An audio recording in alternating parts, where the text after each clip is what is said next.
Solo se está consintiendo demasiado, suegra. El día que mi hijo y mi nuera me dijeron esas palabras, yo, a mis 76 años, decidí por primera vez en mi vida decir lo que realmente pensaba. Mi nombre es Elena Vargas, y tengo 76 años. Vivo sola desde que mi esposo, Arturo, falleció hace 3 años a causa de un infarto fulminante. Él había sido gerente de ventas en una de las multinacionales más grandes del país, y yo trabajé en la misma compañía durante 30 años como secretaria de presidencia. Después de jubilarnos, disfrutábamos de una vejez tranquila, pero ahora, mi vida transcurría con una pensión mensual de 3,5 millones de pesos y los 50 millones que Arturo me había dejado de ahorros. Era una vida modesta, pero plena y serena. Mi día comenzaba a las 6 de la mañana. Lo primero que hacía era salir al pequeño patio de mi casa en Chapinero Alto para regar las orquídeas y las rosas que Arturo había plantado con tanto amor. Eran las flores de nuestros recuerdos, un testamento vivo de su cariño. Luego, caminaba hasta el Carulla cercano para aprovechar las ofertas de la mañana, escogiendo con cuidado las verduras en promoción para preparar mi comida del día. Las tardes las pasaba en la biblioteca Virgilio Barco, sumergida en la lectura, o tomando un tinto con amigas de mi edad en una panadería del barrio. Era una rutina apacible, sin grandes sobresaltos. De vez en cuando me daba el gusto de comprar un postre en mi pastelería favorita, una vez al mes iba a la peluquería para arreglarme el cabello, e incluso podía darle algo de dinero a mi nieto, Mateo. Mi hijo, Camilo, trabajaba como funcionario en la alcaldía de Bogotá. Su esposa, Sofía, había sido enfermera, pero desde que se casaron se dedicó a ser ama de casa y a criar a Mateo. Nuestra relación familiar era buena. Una vez al mes, la familia de mi hijo venía a visitarme a casa y llenaban el silencio con sus risas y conversaciones. Pero esa vida tranquila cambió de rumbo una tarde de otoño, hace 2 años. Recibí una llamada inesperada de Camilo. «Mamá, necesito hablar contigo de algo importante», dijo. Su voz sonaba más apagada de lo habitual, cargada de una preocupación que me contagió de inmediato. «¿Qué pasó, mijo?» «¿Ocurrió algo malo?», pregunté, con el corazón encogido. «Es que me despidieron del trabajo». «Hubo un recorte de personal», soltó, y sus palabras me cayeron como un baldado de agua fría.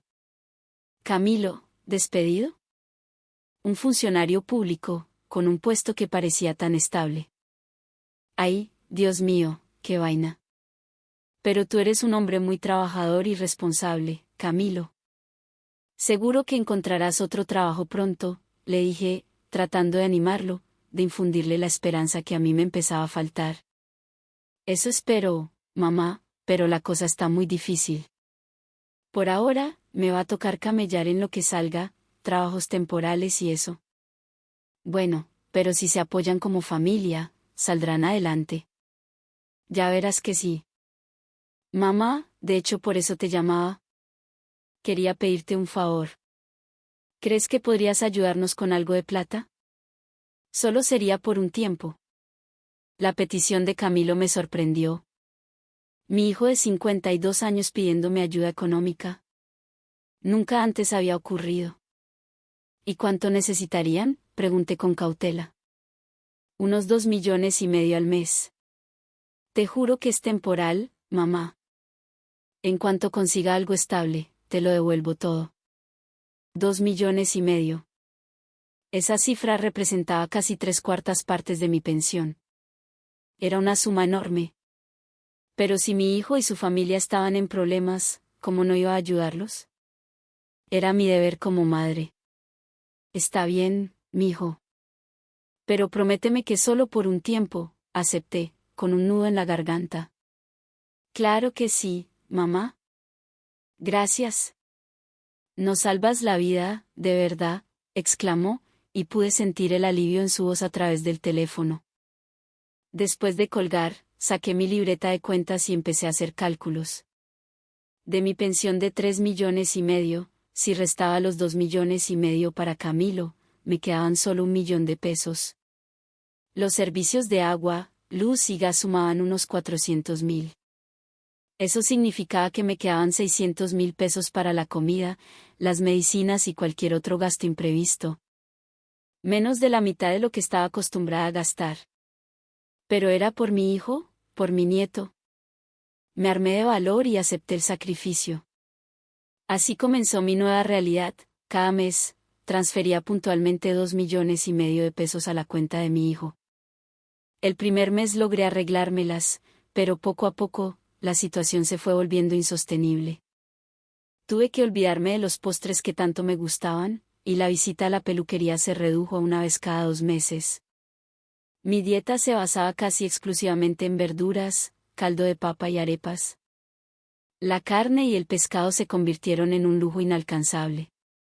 Usaba la misma ropa de hacía años, remendándola con cuidado, porque comprar algo nuevo era simplemente impensable. Pero lo soportaba en silencio, convenciéndome de que era por el bien de mi familia.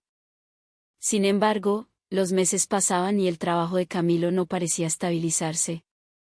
Mamá, parece que esto va a tardar un poco más. Es difícil conseguir un contrato fijo con estos trabajos temporales, me decía cuando le preguntaba. No te afanes, Camilo. Lo importante es que no te enfermes. Cuídate mucho, le respondía yo, aunque por dentro, una angustia creciente me carcomía. ¿Hasta cuándo duraría esto? Los ahorros que Arturo me había dejado empezaron a disminuir peligrosamente. Un día, recibí una llamada de mi nuera, Sofía, algo que no era habitual. Suegrita, ¿cómo está? La llamaba para agradecerle por toda su ayuda, dijo Sofía. Su tono era formalmente amable, pero yo percibía un filo frío y distante en sus palabras. No te preocupes, Sofía. Para eso está la familia, contesté.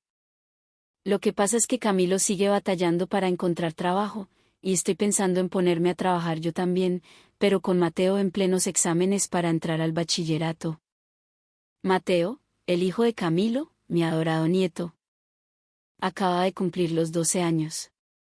Era un niño brillante, con un futuro prometedor. Claro, la educación de Mateo es lo más importante, afirmé, sintiendo el peso de su indirecta. Sí, por eso pensábamos que quizás podríamos seguir contando con su apoyo un tiempito más, concluyó. Sus palabras me dejaron un sabor amargo en la boca, pero de nuevo, pensé en el futuro de mi nieto y asentí en silencio. Lo que ellos no sabían era que yo tenía mis propias batallas. Sufría de hipertensión y diabetes, y los medicamentos me costaban casi 400.000 pesos al mes. Con mi presupuesto reducido, pagar las medicinas significaba que me quedaban apenas 200.000 pesos para comer durante todo el mes. Unos 6.700 pesos diarios. Era una misión imposible. Aún así, por mi familia, apreté los dientes y seguí adelante. Los meses en que pagaba la totalidad de mis medicamentos, mi presupuesto para comida era casi inexistente. Mi dieta se volvió una triste monotonía de huevos, plátano y las verduras más baratas que encontraba en la plaza. Había perdido más de 5 kilos, y cada vez que me miraba al espejo, me asustaba ver el reflejo de una mujer demacrada y frágil. Pero no quería preocupar a mi hijo, así que nunca le mencioné nada sobre mi salud. Cuando ya habían pasado 6 meses desde que empecé a ayudarlos, mi estado de salud se había deteriorado visiblemente. Había reducido la dosis de mi medicamento para la presión, y los mareos se volvieron frecuentes. Aún así, guardé silencio. Un día, Mateo vino a visitarme solo. Abuela, estás más flaquita, me dijo con la inocencia brutal de un niño. Sus palabras fueron como un puñal en mi pecho. Mateo era el único que se había dado cuenta de mi deterioro. ¿Tú crees, mi amor?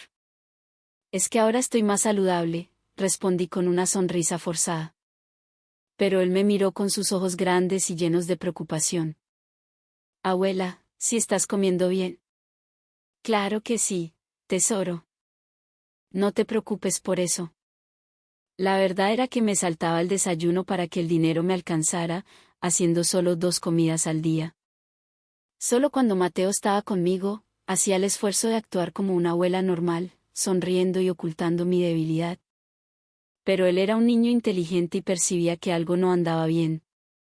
Abuela, si tienes algún problema, me puedes contar, ¿sabes?, me dijo antes de irse. Que mi nieto de 12 años me dijera eso me llenó de una profunda vergüenza. Mientras tanto, como si no supiera o no le importara mi situación, Sofía me llamaba con frecuencia, siempre con nuevas necesidades. Suegrita, es que ahora a Mateo le pidieron una plata para el curso Breakfast. Pero Sofía, yo a duras penas puedo enviarles los 2,5 millones cada mes, le respondí con honestidad. El tono de su voz cambió al instante. Pero usted vive sola, no debe gastar tanto dinero. Además, sus gastos médicos no pueden ser tan altos. Había una clara desconfianza en sus palabras. Los medicamentos para mis enfermedades crónicas me cuestan casi 400,000 pesos al mes. ¿400,000? Eso es muchísimo. ¿Ya probó con los genéricos? Salen más baratos. Yo ya usaba los genéricos, pero no se lo dije. Sofía continuó su ataque. Además, viviendo sola, la comida no puede ser tan cara. Nosotros somos 3, y tenemos que alimentar a un adolescente. Sus palabras me generaron una extraña inquietud. Si Camilo estaba trabajando en empleos temporales, ¿por qué Sofía hablaba como si estuvieran en una situación tan desesperada? Después de esa llamada, tomé una decisión drástica: reduciría aún más mis medicamentos. Le expliqué al médico de mi EPS, con la cabeza gacha, que mi situación económica era precaria y le pedí que me recetara solo lo absolutamente esencial. Doña Elena, es muy peligroso dejar de tomar la medicación para la presión de forma continua, me advirtió el doctor Rojas, con genuina preocupación. Pero yo no tenía otra opción. Será solo por un tiempito, doctor, le aseguré, aunque el miedo me helaba por dentro. Mi salud empeoró, pero me convencía de que podía soportarlo por mi familia. Sin embargo, mi resistencia tenía un límite. Un año después de haber comenzado la ayuda, un gasto médico inesperado por unos exámenes urgentes hizo que solo pudiera enviarles 1,800,000 pesos. Con la mano temblorosa, llamé a Camilo. Mijo, qué pena contigo, pero este mes solo pude mandarte 1,800,000. Tuve que hacerme unos exámenes y... Antes de que pudiera terminar, Camilo me interrumpió con una voz cargada de irritación. ¿Y por qué te pones a hacerte exámenes sin avisar? Seguro los médicos te están sacando la plata.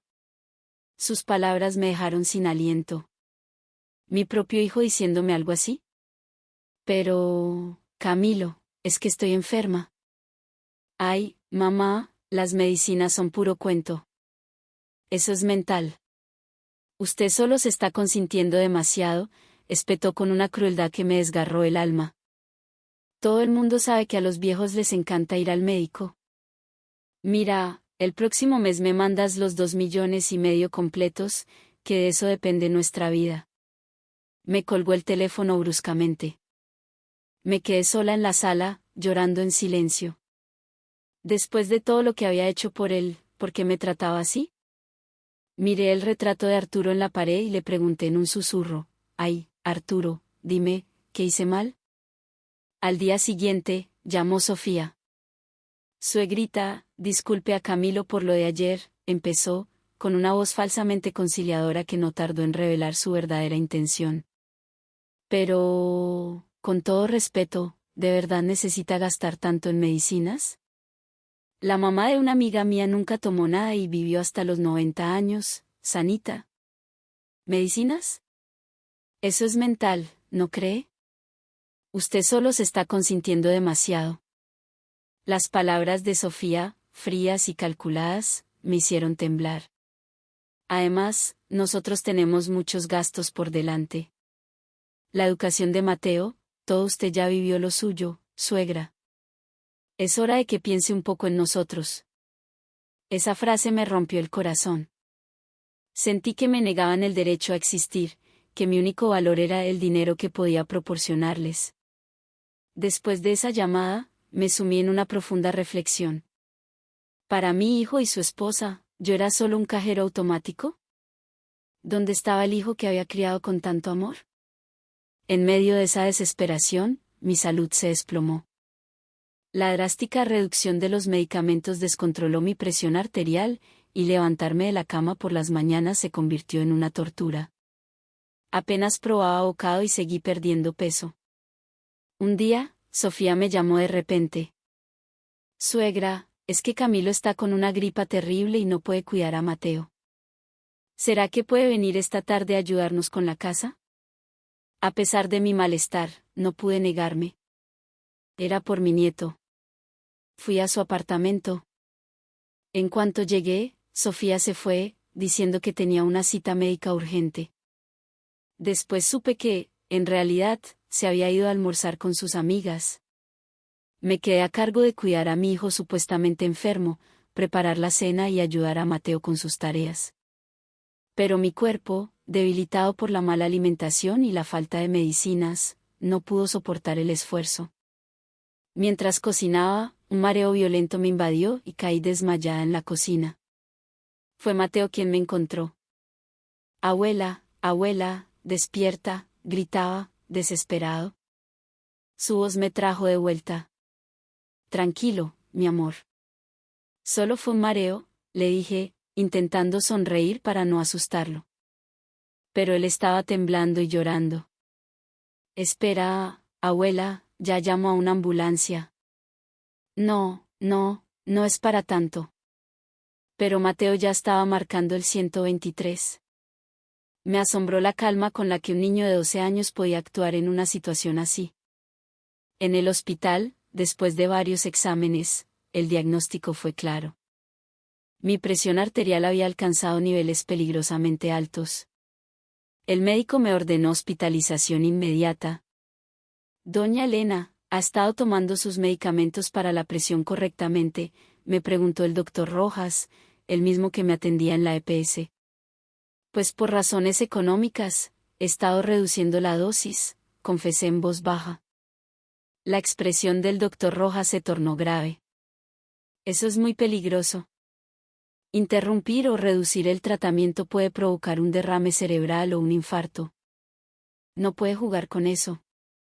Fue la primera vez que comprendí la verdadera magnitud del riesgo que había corrido. Lo siento, doctor, pero es que la situación familiar. Mientras intentaba explicarle, Camilo y Sofía entraron corriendo a la habitación. Sofía, sin aliento, dijo, Mateo nos llamó y salimos volando. Camilo parecía preocupado, pero sus siguientes palabras revelaron sus verdaderas prioridades. Mamá, ¿estás bien? Oye, los gastos del hospital los puedes pagar con tus ahorros, ¿verdad? Y no te olvides de transferirnos lo del próximo mes, que si no, nos complicas la vida. Me quedé helada. Su madre acababa de ser hospitalizada de urgencia, y lo primero que le preocupaba era el dinero. Sofía añadió leña al fuego, no estarás actuando, ¿verdad? Es que a veces eres un poquito exagerada, suegra. El doctor Rojas y la enfermera que estaban presentes los miraron, estupefactos.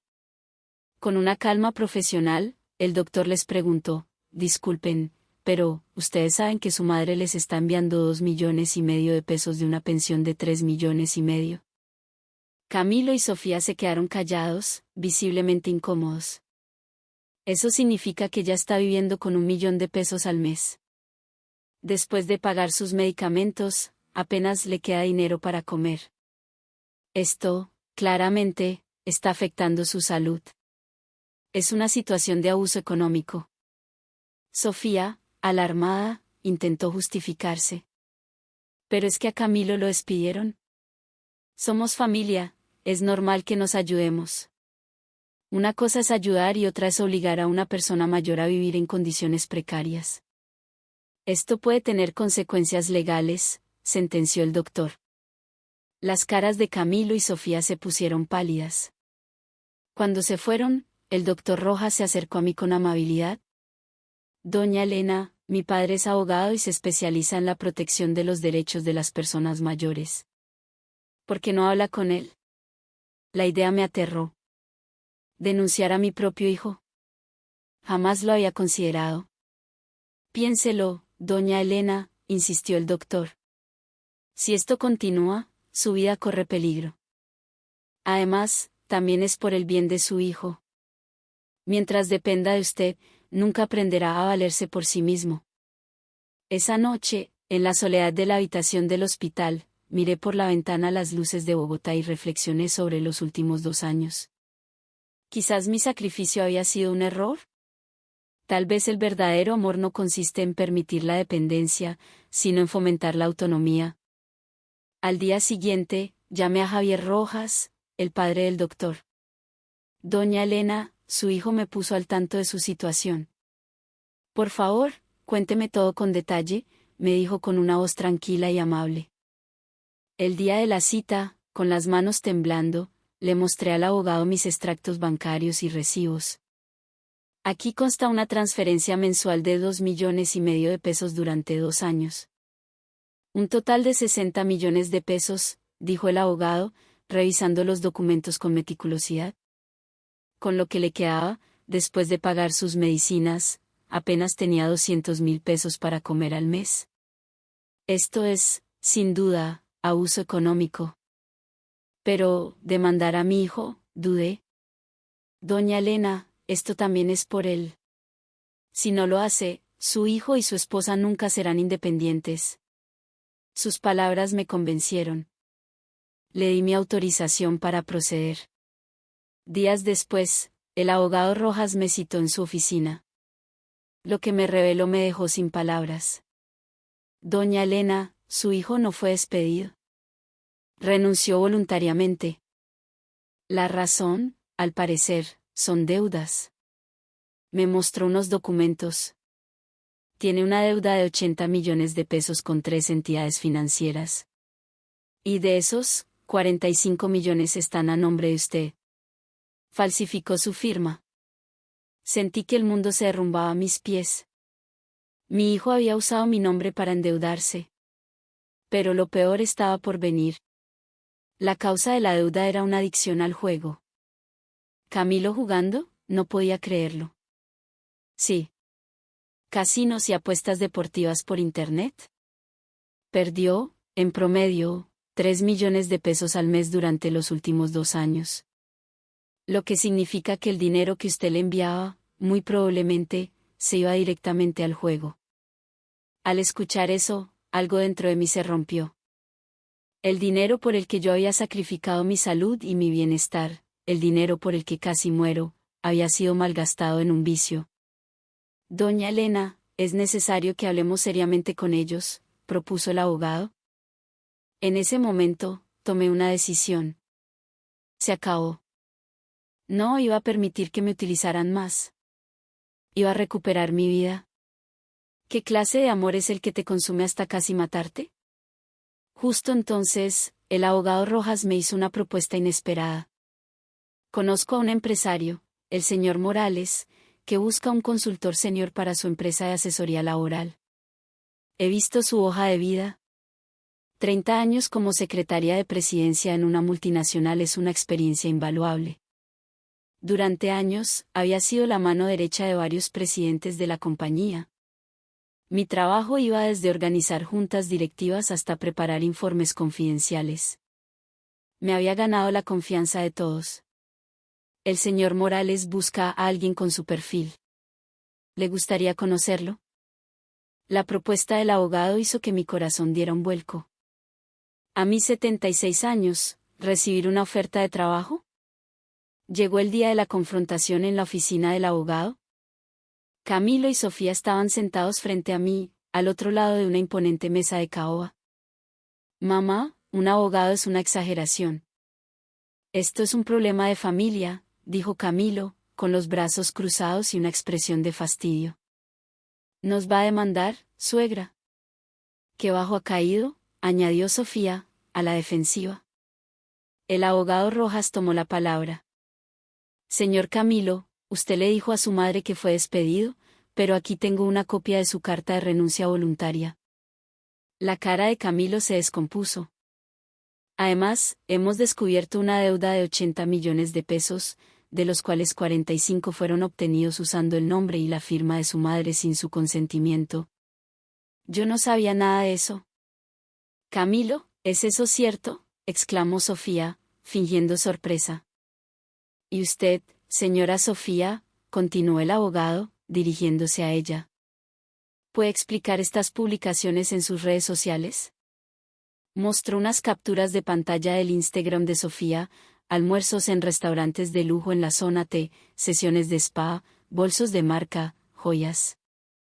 Una vida de lujos que yo desconocía por completo, financiada con el dinero que yo les daba mientras sobrevivía con caldo de papa. Eso es por compromisos sociales, para mantener las apariencias, balbuceó Sofía. Compromisos que cuestan 500.000 pesos mensuales en un spa, replicó el abogado. Mientras tanto, su suegra arriesgaba su vida reduciendo sus medicamentos. Esto es abuso, señores. Pero es mi mamá, gritó Camilo. Las familias se ayudan. Yo no quería que las cosas fueran así. El juego era solo para desestresarme. Su excusa fue la gota que derramó la copa. Mira, contenida durante 2 largos años, explotó. Camilo, mi voz temblaba de rabia y dolor. Yo estaba viviendo con menos de 10.000 pesos al día por ti. Reduje mis medicinas a la mitad, arriesgando mi vida para ayudarte. ¿Y ustedes qué hacían con ese dinero?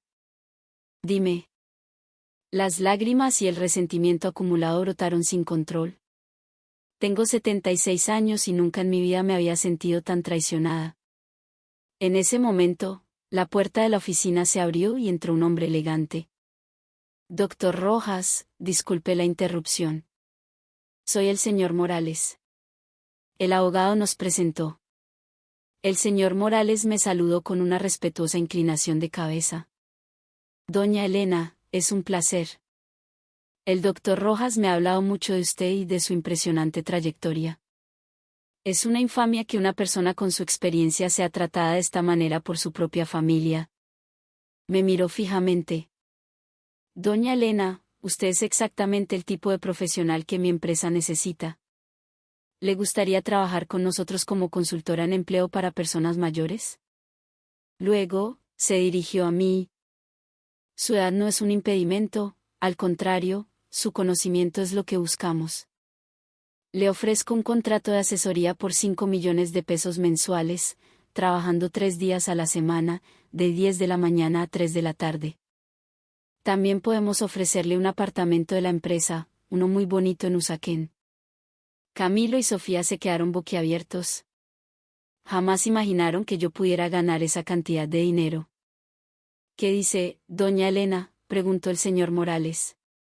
Mi decisión estaba tomada. Acepto. Muchas gracias. Mamá, espera, gritó Camilo. ¿Y nosotros qué?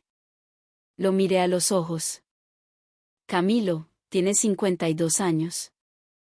Es hora de que asumas la responsabilidad de tu propia vida. Pero, mamá, tenemos a Mateo, intentó apelar a mis sentimientos. Mateo es mi nieto adorado.